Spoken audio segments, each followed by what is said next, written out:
नमस्कार दोस्तों, कैसे हैं आप सभी लोग। स्वागत है आपका मेरे यूट्यूब चैनल पीक परफॉर्मर्स में।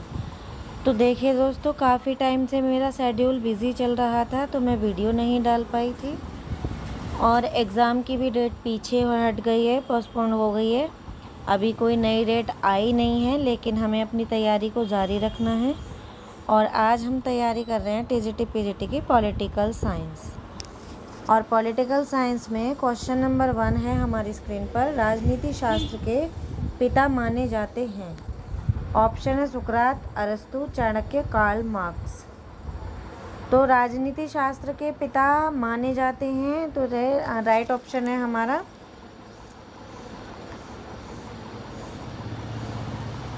अरस्तु। राइट ऑप्शन है अरस्तु। नेक्स्ट क्वेश्चन है हमारी स्क्रीन पर। क्वेश्चन नंबर 2, नागरिक शास्त्र के अध्ययन का मुख्य विषय है। ऑप्शन है नागरिकता, पंचायती राज, राज्य, नगर निगम।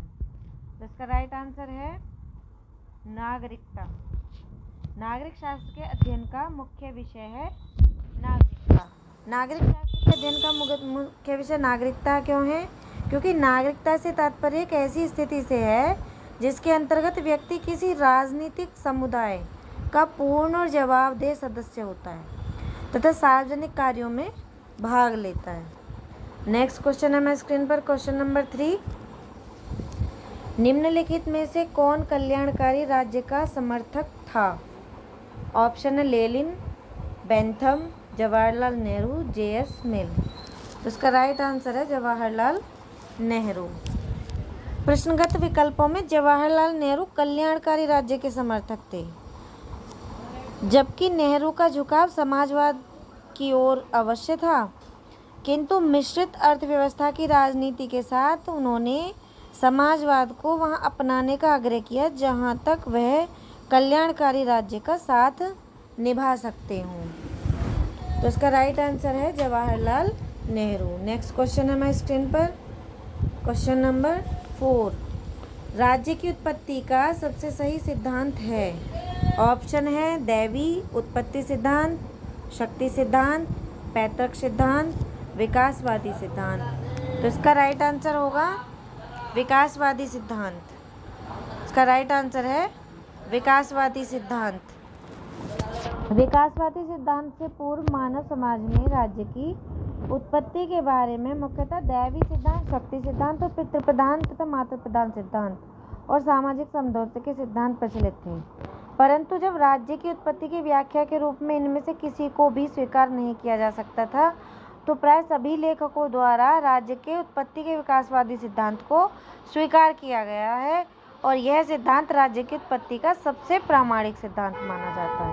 तो राज्य की उत्पत्ति का सबसे सही सिद्धांत है विकासवादी सिद्धांत। नेक्स्ट क्वेश्चन है हमारे स्क्रीन पर। क्वेश्चन नंबर 5, कौन सा सिद्धांत एक तत्ववादी संप्रभुता का विरोधी है? ऑप्शन है समाजवाद, बहुलवाद, व्यक्तिवाद, उदारवाद। तो इसका राइट आंसर होगा बहुलवाद। इसका राइट आंसर है बहुलवाद। बहुलवाद के प्रमुख समर्थक लास्की हैं, क्रैब हैं, कोल हैं, लिंडसे हैं और वार्कर हैं। और बहुलवादियों का मत है कि प्रभु सत्ता केवल राज्य में ही नहीं बल्कि कई संस्थाओं में रहती है। समाज में अनेक प्रकार की राजनीतिक, धार्मिक, सांस्कृतिक, सामाजिक तथा आर्थिक संस्थाएं हैं। इस प्रकार बहुलवाद एक तत्ववादी संप्रभुता का विरोधी है। नेक्स्ट क्वेश्चन है हमारे स्क्रीन पर। क्वेश्चन नंबर 6, निम्न सिद्धांतों में से किसके अनुसार राज्य की स्थापना जनता की इच्छा से हुई? ऑप्शन है शक्ति सिद्धांत से, दैवी सिद्धांत से, सामाजिक समझौते के सिद्धांत से, इनमें से कोई नहीं। इसका राइट आंसर है सामाजिक समझौते के सिद्धांत से। राजनीतिक सिद्धांत के इतिहास में राज्य की उत्पत्ति का सामाजिक समझौता का सिद्धांत 17वीं और 18वीं शताब्दी में अपने स्वर्ण काल में था और इस सिद्धांत का मानना है कि राज्य दैवी संस्था न होकर एक मानव निर्मित संस्था है जिसका निर्माण प्राकृतिक अवस्था में रहने वाले लोगों ने प्राकृतिक अवस्था में विद्यमान समस्याओं से निजात पाने तथा शांतिपूर्ण जीवन जीने हेतु आपसी समझौते से किया है। नेक्स्ट क्वेश्चन है हमारे स्क्रीन पर। क्वेश्चन नंबर 7, निम्नलिखित में से कौन सा विद्वान भूमि को राज्य का आवश्यक तत्व नहीं मानता है? ऑप्शन है हॉल, स्पेंसर, मैकाइवर और डुगवी। इसका राइट आंसर है डुगवी। इसका राइट आंसर है डुगवी। कुछ विद्वानों ने भूमि को राज्य का आवश्यक अंग नहीं माना है, जैसे डुगवी है, सीले है, बिलोबी हैं एवं सीमोन आदि हैं। तो सीले के अनुसार यदि केवल सरकार के सिद्धांत के अनुसार कोई जनसमूह इकाई के रूप में संगठित हो तो उसे हम राज्य नहीं कहेंगे। ऐसे ही डुगवी ने भी भूमि को राज्य का आवश्यक तत्व नहीं माना है। नेक्स्ट क्वेश्चन है हमारे स्क्रीन पर, क्वेश्चन नंबर 8। लोकप्रिय संप्रभुता किस में निहित होती है? ऑप्शन है राष्ट्रपति में, प्रधानमंत्री में, जनता में या संसद में। तो इसका राइट आंसर होगा जनता में। लोकप्रिय संप्रभुता किस में निहित होती है? तो जनता में निहित होती है। और जे रूसो ने 1712 जे रूसो ने लोकप्रिय संप्रभुता का जनक जे रूसो को माना जाता है। और लोकप्रिय संप्रभुता का तात्पर्य जनता की संप्रभुता से है, जो कि जन सामान्य में निवास करती है। नेक्स्ट क्वेश्चन है हमारे स्क्रीन पर, क्वेश्चन नंबर 9। राज्य कहे जाने के लिए अति आवश्यक तत्व है। ऑप्शन है भूभाग, जनता, सर्वोच्च सत्ता, राष्ट्रीयता। तो इसका राइट आंसर है सर्वोच्च सत्ता, यानी कि संप्रभुता। इसका राइट आंसर है संप्रभुता। आधुनिक राजनीति सिद्धांत के अनुसार किसी राज्य के 4 आवश्यक तत्व होते हैं। पहला होता है जनसंख्या, दूसरा होता है भूभाग, तीसरा होता है सरकार और चौथा होता है प्रभुसत्ता। इनमें से जो प्रभुसत्ता है वो राज्य का अति आवश्यक तत्व है। इसे ही राज्य का आध्यात्मिक तत्व भी कहा जाता है। और प्रभुसत्ता का जो जनक है वो गोंदा है, जिनका जन्म 1530 ईस्वी में हुआ और जिनकी मृत्यु 1596 में हो गई। नेक्स्ट क्वेश्चन है हमारे स्क्रीन पर, क्वेश्चन नंबर 10। उदारवाद किसका हित चाहता है? ऑप्शन है अभिजात्य वर्ग का, धनवानों का, निर्धनों का, सबका। तो इसका राइट आंसर है धनवानों का।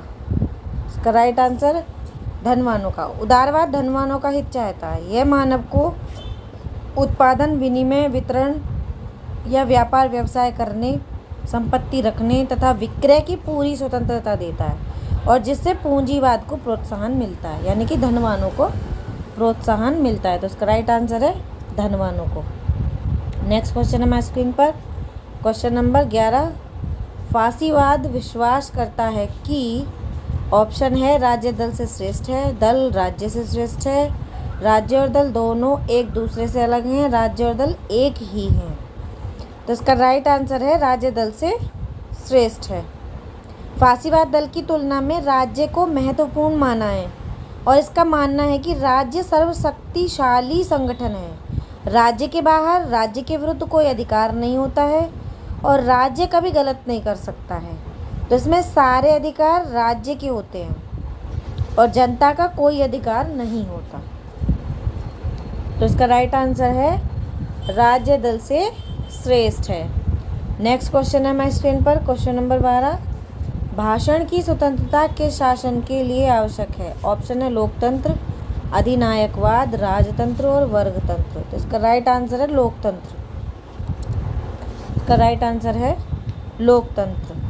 लोकतंत्र की प्रमुख विशेषताएं हैं जो अधिनायक तंत्र में नहीं पाई जाती हैं, जैसे जनता की इच्छा सर्वोच्च है, जनता के द्वारा चुनी गई प्रतिनिधि सरकार, उत्तरदायी सरकार, निष्पक्ष न्यायपालिका तथा विधि का शासन। भाषण की स्वतंत्रता, तो भाषण की स्वतंत्रता किस शासन के लिए आवश्यक है?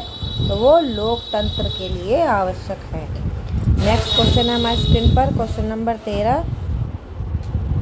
सामान्य इच्छा का प्रतिपादन किसने किया? ऑप्शन है हॉब्स ने, हीगेल ने, रूसो ने, महात्मा गांधी ने। इसका राइट आंसर है रूसो ने। किसने किया? रूसो ने किया। सामान्य इच्छा का प्रतिपादन रूसो ने किया है और सामान्य इच्छा स्थायी है। रूसो के अनुसार सामान्य इच्छा का कभी अंत नहीं होता, यह अपरिवर्तनशील है तथा अपवित्र होती है और सार्वजनिक हित का मार्ग एक ही हो सकता है, इसलिए सामान्य इच्छा स्थिर और निश्चित है। तो इसका राइट आंसर है रूसो। नेक्स्ट क्वेश्चन है हमारे स्क्रीन पर, क्वेश्चन नंबर 14। कार्य विशेषीकरण का सिद्धांत के प्रतिपादक कौन थे? कार्य विशेषीकरण का सिद्धांत के प्रतिपादक कौन थे? ऑप्शन है बेंथम, कोल, प्लेटो और अरस्तु। तो इसका राइट आंसर है प्लेटो। प्लेटो ने अपनी प्रसिद्ध पुस्तक रिपब्लिक में आदर्श राज्य का विचार प्रस्तुत किया है और इस आदर्श राज्य में न्याय की स्थापना के क्रम में प्लेटो ने कार्य विशेषीकरण का सिद्धांत दिया है। नेक्स्ट क्वेश्चन है हमारे स्क्रीन पर।